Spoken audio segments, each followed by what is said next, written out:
বন্ধুরা, আজকে আমরা জানবো বাংলাদেশের বহুল জনপ্রিয় গান ললনা তোমার ছোঁয়ার ইচ্ছে প্রাণ আসে যায় ইচ্ছেরা সহ বেশ কয়েকটি বহুল জনপ্রিয় গানের গায়ক শেখ সাদী সম্পর্কে, যার প্রত্যেকটি গান সোশ্যাল মিডিয়াতে ব্যাপক ঝড় তুলছে।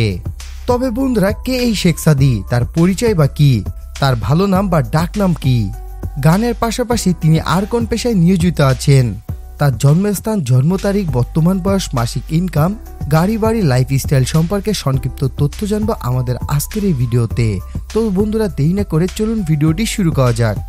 বন্ধুরা, শেখ সাদী, তার সম্পূর্ণ ভালো নাম শেখ সাদী, আর তিনি সোশ্যাল মিডিয়া সহ সকলের কাছে এই নামেই বেশি পরিচিত। তবে তার ডাকনাম সাদী, যা তার বাবা মা, আত্মীয় স্বজন, পরিবার সহ বন্ধু বান্ধব এই নামে ডেকে থাকে।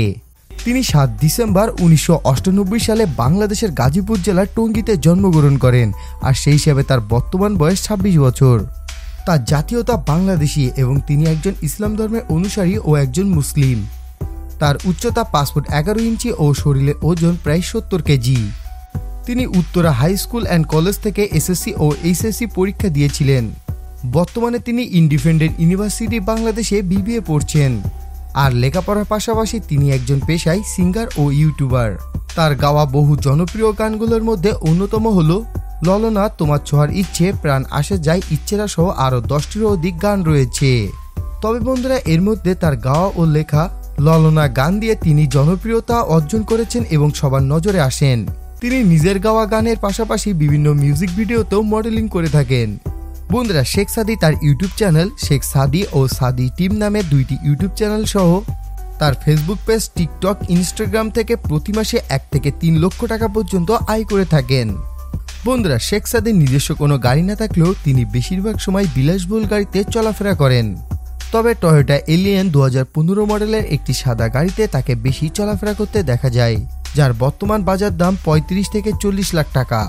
আর বন্ধুরা, ঢাকার গাজীপুর টঙ্গী এলাকায় তার পৈতৃক নিবাস থাকলেও বর্তমানে তিনি ঢাকার মিরপুরে নিজ পরিবারের সাথে বসবাস করছেন।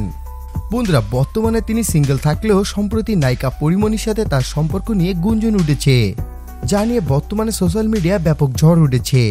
তবে নেটিজেনদের ধারণা তারা খুব শীঘ্রই হয়তো কোনো সম্পর্ক বা বিবাহ বন্ধনে আবদ্ধ হতে পারেন। যাই হোক না কেন বন্ধুরা, শেখ সাদী কিন্তু প্রথমে কোনো প্রফেশনাল সিঙ্গার ছিলেন না। তার শুরুটা হয়েছিল নিজের হাতে গান লেখা ও নিজের মনে মনে কিংবা বন্ধু মহলে গান গাওয়াকে নিয়ে, যার পরিপ্রেক্ষিতে প্রথমে তিনি ললনা গান গেয়ে সবার সামনে আসেন। যখন তিনি বুঝতে পারেন তার লেখা গান, গলা ও সুর দর্শকেরা পছন্দ করছেন, তখন থেকে তিনি গানকে পেশা বা প্রফেশন হিসেবে বেছে নিয়েছেন। তো বন্ধুরা, শেখ সাদীর জনপ্রিয় গানগুলোর মধ্যে আপনার কাছে কোন গানটি সব থেকে বেশি পছন্দের বা আপনার পছন্দের গান কোনটি, তা আপনি চাইলে আমাদের ভিডিওর নিচে কমেন্ট বক্সে কমেন্ট করে জানিয়ে দিতে পারেন। তো বন্ধুরা, এই ছিল আমাদের আজকের ভিডিওটি যদি ভালো লেগে থাকে তাহলে প্লিজ একটি লাইক দিবেন, কমেন্টে আপনার মন্তব্য জানাবেন এবং বন্ধুদের মাঝে বেশি বেশি শেয়ার করবেন। আর আপনি যদি এখন আমাদের প্রিয় ইউটিউব চ্যানেল ফ্যাক্ট ফাইন্ডার ভিডিওকে সাবস্ক্রাইব না করে থাকেন তাহলে প্লিজ সাবস্ক্রাইব করে বেল আইকন প্রেস করে আমাদের সাথে থাকুন। ভিডিওটি শেষ পর্যন্ত দেখার জন্য আপনাকে অসংখ্য ধন্যবাদ।